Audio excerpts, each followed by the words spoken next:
The Hammers make their way to the Emirates Stadium under new leadership for Matchday 7 of the Premier League.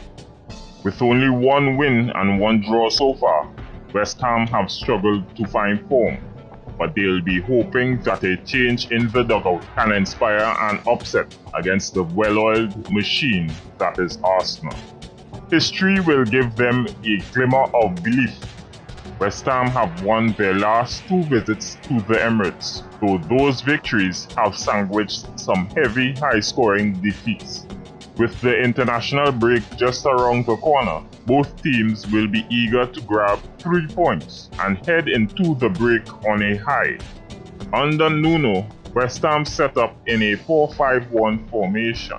In possession, they morph into a 3-4-3 formation with one midfielder dropping deep to help progress play. Their aim is to draw opponents deep in order to drive the ball through the middle, then wide if there is no means to move forward. Their wingers often tuck in centrally, dragging fullbacks inside and freeing space for their own fullbacks to push high to deliver crosses. Out of possession, they fall back into a compact 4-5-1 formation, closing off all central passing lanes and forcing play wide.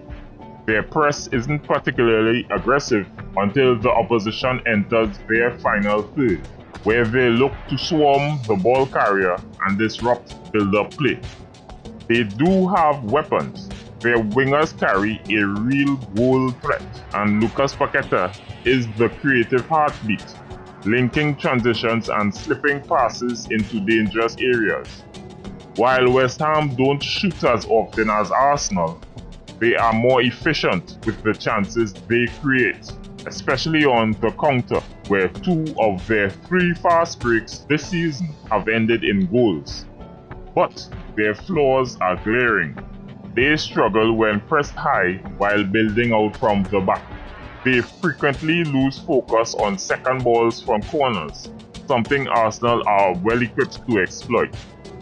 Defensively, they've leaked far more goals than expected, conceding 14 so far, with 7 of those coming from headers. Almost 80% of the shots they've faced have come from inside the box, a huge red flag against a side like Arsenal.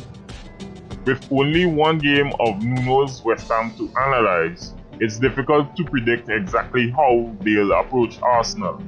Against their first opponent, they played passive but disciplined, conceding just once from a set piece. That passive approach could suit Arsenal, who thrive on dominating possession. The real question is whether the Gunners can break down the Hammers' compact defensive shape through open play, or whether this will come down to their set-piece prowess against a team that's vulnerable in dead ball situations. Arteta is expected to lean on his trusted back four for this league fixture. The midfield puzzle centers on Merino. Does Arteta unleash him from the start to give West Ham's backline an aerial headache, or does he keep him as a game changer if the breakthrough doesn't come early?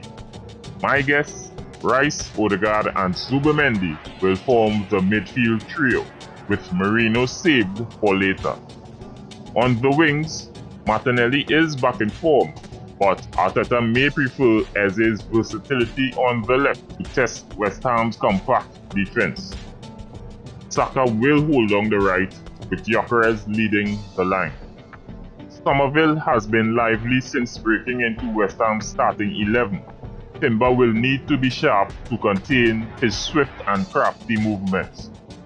Bowen, West Ham's top scorer, cannot be allowed space to shoot from his favoured zones. Depending on Calafiori's positioning, Rice may need to track him closely during counters. Paqueta's creativity is the spark for West Ham. Cutting off his supply will be an important role for Zubimendi and Declan Rice. Diouf has been one of West Ham's standout performers this season. His battle with Saka will be decisive, both in defense and when pushing forward to whip in crosses. Gyokeres should be able to put in a decent attacking performance against West Ham's defenders. I don't think they'll be strong enough to contain him if he manages to get behind them with a bit of space.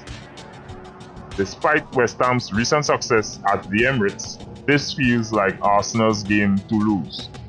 The Gunners are in better form, have more depth, and can punish the defensive lapses that have plagued the Hammers all season. I'm predicting a 3-1 victory for Arsenal. Nuno may have a clearer picture of his squad after the break, but this game may come too soon for a dramatic turnaround. This will be a pivotal clash for both sides heading into the international break. Arsenal will be desperate to extend their winning run, while West Ham will be eager to prove that their new era can deliver results. If you enjoyed this breakdown, don't forget to like the video and subscribe for more Arsenal analysis. Thanks for watching, and I'll see you in the next video.